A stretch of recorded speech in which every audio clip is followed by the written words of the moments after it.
महिमा सुनाते हैं जो ऐसे सुख देता है, और वो स्वयं यहाँ आता है, अपनी महिमा आप ही बताता है। क्योंकि काल भगवान ने तो वो तत्व ज्ञान छुपा रखा होता है, वो तो उसने कति पृथ्वी से नाश कर दिया होता है। वो केवल दंत कथाओं पर आधारित करवा देता भक्त समाज को, और वो उसी के जाल में जन्मते मरते रहें, कष्ट पाते रहें, दुख पाते रहें।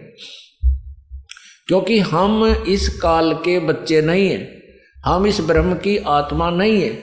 आत्मा अपने बच्चों का दुख माता पिता को ही होता है। हम कबीर परमात्मा के बच्चे हैं, हम कबीर परमात्मा की आत्मा हैं, और अपने पिता को ही दुख होता है अपने बच्चों का, वो जब दुखी देखता है। तो वो परमात्मा यहाँ आता है। हमने गलती तो बहुत भयंकर कर रखी है, जैसा कि आपको सृष्टि रचना में कई बार सुनाया है। तो फिर भी कहते हैं, एक हरियाणा में कहावत है कि माँ बाप बेटा बेटी तो हो जाते हैं विमुख, लेकिन माता पिता नहीं हो सकते। बेटा बेटी तो कुपात्र बन जाते हैं, लेकिन माता पिता फिर भी उनके सुख की कामना करते ही रहते हैं, उनको फिर भी लाइन पर लाने की चेष्टा करते हैं, शायद अब भी समझ जा, अब भी सुधर जा। इसी उद्देश्य से वो परमात्मा इस काल लोक में आता है, और काल लोक में वो कितना कष्ट उठाता है।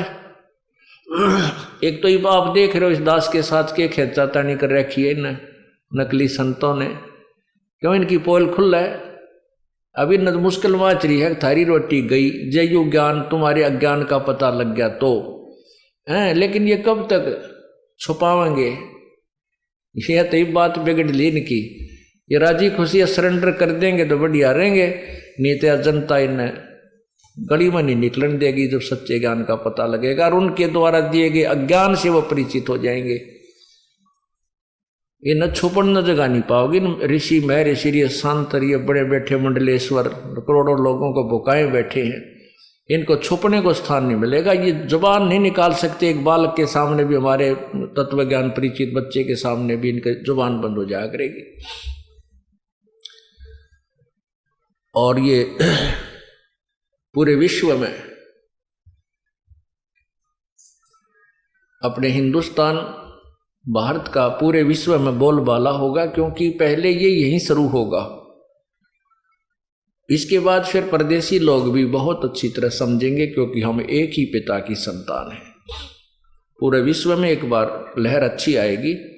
अगर ऐसा नहीं हुआ तो कुछ, अब देखो क्या हालत हो रही है। हम अपने जीवन में छोटे छोटे थे, उस समय जो आपस में प्यार था, बाण भाई की बेटी, बाण बेटियों की इज्जत थी, शर्म लिहाज थी, कति नाश हो गया है। पैसा पैसा दिखाई देता, बेशर्मी की हद हो चुकी है।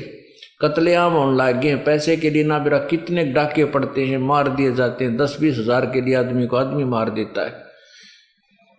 तो ये और 10-20-50 साल में तो सरेआम गलियों में निकलना मुश्किल हो जाएगा, ऐसी हालत हो जाएगी। लेकिन अब ये ज्ञान एक बार फैलेगा, फिर एक बार फिर स्थिति सेट हो जाएगी। कई हजारों वर्षों तक फिर ये नॉर्मल स्थिति रहेगी। भगवान की भक्ति करा करेंगे, भगवान से डरा करेंगे, और परमात्मा फिर हमारे भंडार भरा करेगा। ऐसे ऐसे दुख दूर कर देगा। हम गलती कर भी नहीं सकते, चाहे भूखे बैठ जावा, चाहे हम किसी से, चाहे हम कोई सुविधा में मिले या ना मिले, भगवान से डरा करेंगे। तो वो परमात्मा आकर के अपने तत्व ज्ञान और साथ में अपने वाली शक्ति को यहाँ प्रकट करता है।